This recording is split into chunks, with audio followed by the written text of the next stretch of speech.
Alright, Guilters 2 players, it is once again time for all of you to get roasted. Guilters 2 is a huge game, and a huge game comes with lots of different types of players. Some players spend all their time taking down epic bosses, while other players are busy mastering their jumping skills in Divinity's Reach. It's harder than it looks, okay? Today, we'll be taking a look at the 9 different types of Guilters 2 players. And just like in the previous video, we'll be mildly roasting everyone along the way. It's gonna get spicy. The Open World Main. The Open World Main. These players are incredibly comfy.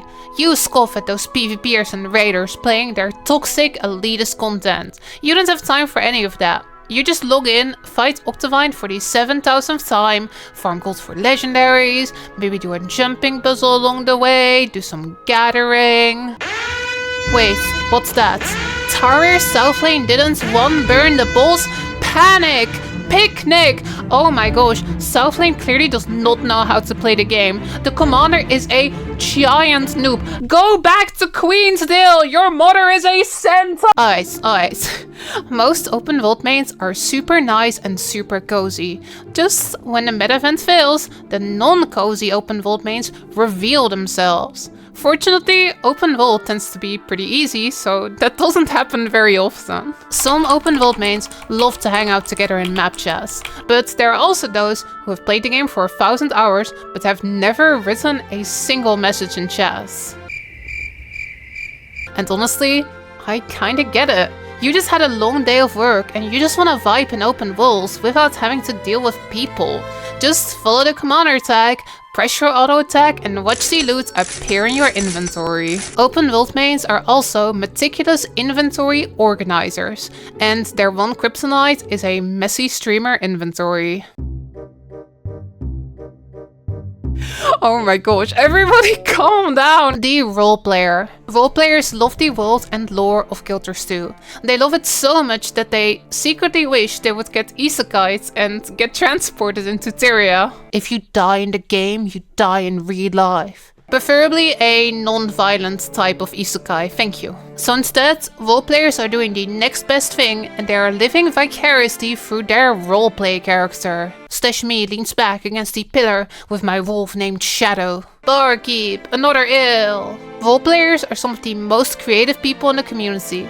They're writing detailed backstories, discussing the lore, drawing art of their character. It looked like a huge D&D campaign with lots of participants, and it's honestly a lot of fun. Most of this roleplay happens inside of guilds nowadays, because it gets a little bit tiring getting trolled every 5 minutes. But there is also Tavern RP. Dun dun dun! When you enter the Maiden's Whisper in Divinity's Reach at prime time, you never quite know what you will run into. You might meet a well-written, realistic character with strengths and weaknesses, or you might run into Togan Lackery, who is perfect in every way and is also aggressively looking for his charged soulmates. Keep searching, Togan. I believe in you. The Raider. Oh boy, it's the Raiders. Where do we even begin? Hey, so I'm a Raider. I am really good at the game and I guess you could say that I enjoy a challenge.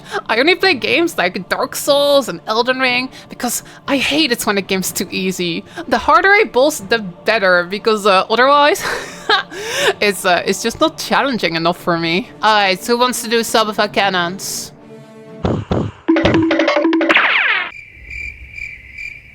Raiders claim that they like a challenge, but honestly, most of them don't really. They never want to do mechanics, and their favorite boss is Mursat Overseer because it doesn't really fight back, and then their DPS numbers look really good.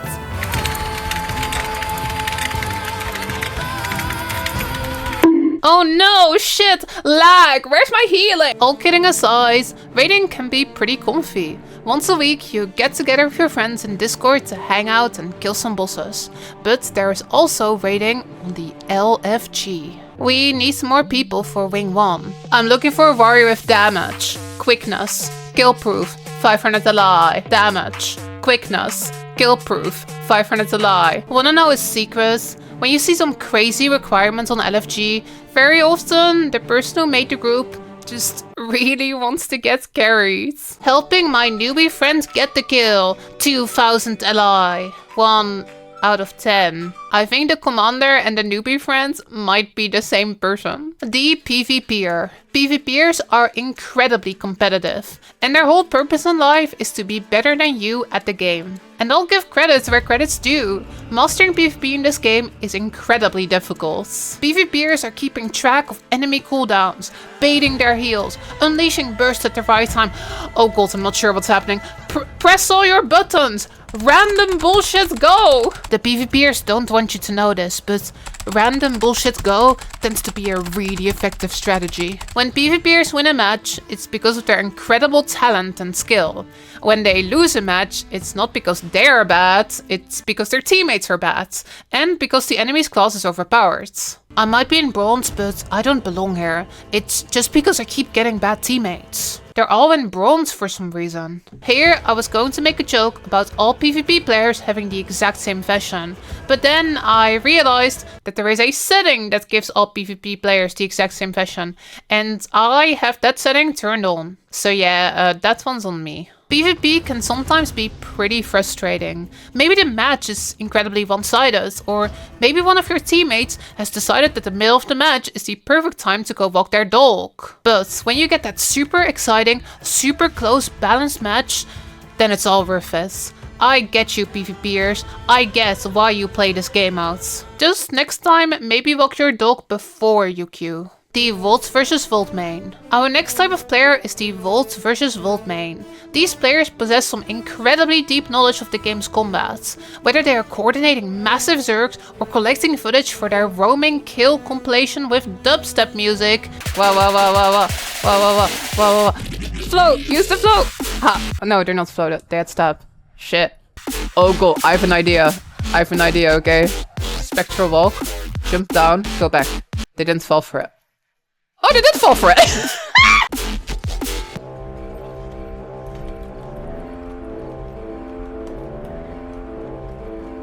See, and then they dance. And then you backstab them. Volt versus Volt players push Kilter 2's combat to its very limits. All so that they can capture objectives and win the matchup. Nah, that's a lie. Volt versus Volt mains don't care about winning. They just want exciting fights and they couldn't care less about defending their territory. Oh, somebody's attacking Stone Mist Castle? Sorry, we're busy fighting a guild over there. Oh, our commander is pushing towards the enemy garrison?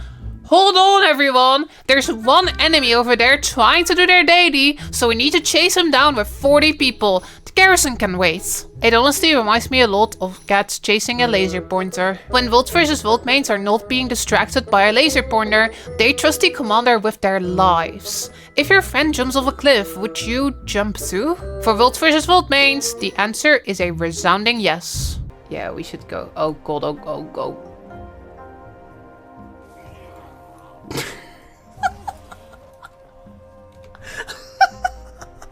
Why am I such a bad commander? The AP Hunter. AP Hunters are the ultimate completionists. And honestly, as someone who's lazy and only has 25k achievement points after 12 years, I really respect that. But also, these AP Hunters are basically in a prison of their own making. Every time ArenaNet adds new achievements to the game, the AP Hunters just have to have it. It would be a waste not to have it. After all, why not? Why shouldn't I spend all my golds on weapon skins I don't actually want? My free AP, my precious. The best way I can describe it is that it's a bit like collecting vinyls. You keep pouring more and more time and money into your vinyl collection, and you're honestly not even sure if you're having fun anymore. You never listen to these vinyls, but you can't stop now. If you stop now, you would be admitting that all of this was a huge waste of money. So you just keep buying more and more vinyls. Sunk cost fallacy. What if I tell you that if there's an achievement you don't feel like doing, you could just not do it? I know, that's That's just not how it works. Well, at least you can message Serenity on Discord to brag that you have more achievement points than her. This could be you, but you slacking. These Socialites. MMOs are inherently pretty social games. Though you can totally play Guild Wars 2 solo, you share this world with lots of other players. You can meet new people, make lifelong friends, and maybe even meet someone special, all while exploring the world of Syria together. But there are also some players who seem to have forgotten that there is a world outside of Divinity's reach. Oh my god, should we do fractals? Stop trying to make fractals happen. It's not going to happen. Meet the Socialites. These players live at Minister's Waypoint in Divinity's reach, and they rarely ever set foot outside of these city walls. They hang out for hours each day, just chatting, doing their character's fashion, chatting, redoing their character's fashion, chatting some more, redoing their character's fashion. These players spend hours perfecting their character's fashion, which is honestly kind of impressive considering they barely play any content. Any skin that's not available on the trading post or gem store, we don't talk about those. These players spend a lot of money on gems each month. From outfits to mount skins to chairs, these players have to have it all, and I'm pretty sure that they're the only ones who buy transmutation charges. Thank you, Socialites. Thank you for funding the game for the rest of us. The Commander. Commanders are social butterflies who have decided to leave Divinity's reach and use their extrovertedness for good. They organize meta events, raid groups, World vs. World nights. Without them, the whole Guild Wars 2 community would honestly be falling apart. My motto as a World vs. World commander is, you may die, but that is a sacrifice I'm willing to make.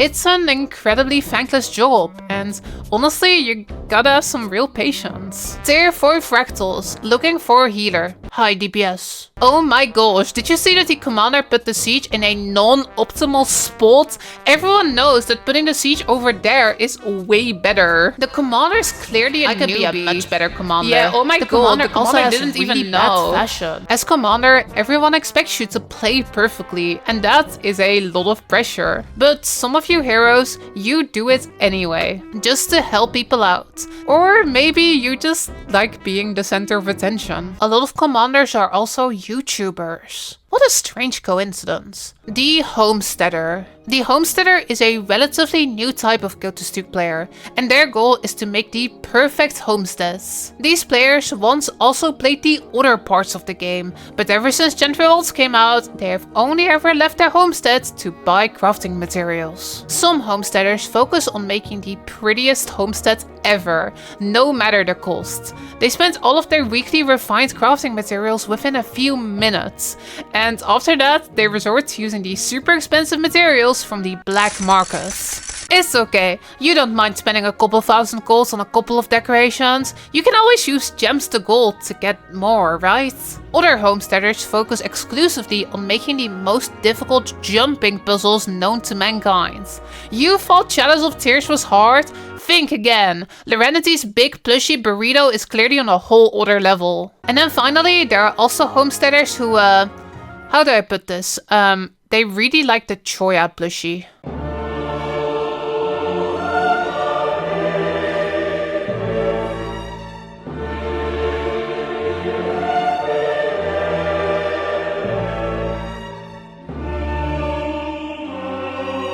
To be clear, the Choya are paid actors, okay? They're not actually on fire, like it's all special effects. They get paid well, they have a union. You don't have to worry about the Choyas. I'm looking for a warrior with damage, quickness, skill proof, 500 to lie, damage, quickness, skill proof. I'm looking for a warrior with damage, quickness, skill proof, 500 to lie, damage, quickness, skill proof. I'm looking for a warrior with